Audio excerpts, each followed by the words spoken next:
Des syndicats de journalistes et associations de défense de la liberté de la presse en colère contre le gouvernement français. Ils ont été reçus lundi soir à Matignon pour discuter de la proposition de loi sur la sécurité globale, jugée liberticide, et ont quitté la réunion en claquant la porte.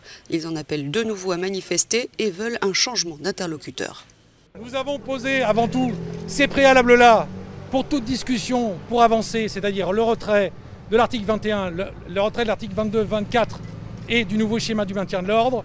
On a un ministre qui nous a endormis, qui veut essayer, de modifier par-ci, par-là, quelques améliorations.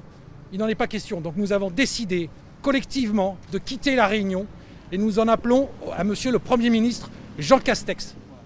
La prochaine étape, c'est l'appel au rassemblement samedi.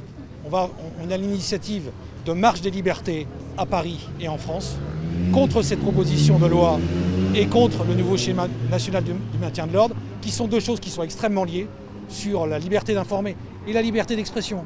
Ce n'est pas qu'un problème de journalistes. La proposition de loi controversée sur la sécurité globale exposée la semaine dernière par le ministre de l'Intérieur, Gérald Darmanin, a cristallisé l'opposition d'associations citoyennes et de défenseurs des libertés publiques. La Commission européenne vient de rappeler que les journalistes devaient pouvoir faire leur travail librement et en toute sécurité. Elle déplore une réponse clientéliste à des syndicats de police. Gouvernement et majorité ont donc voulu déminer la controverse en réécrivant l'article incriminé. Insuffisant, clament les détracteurs.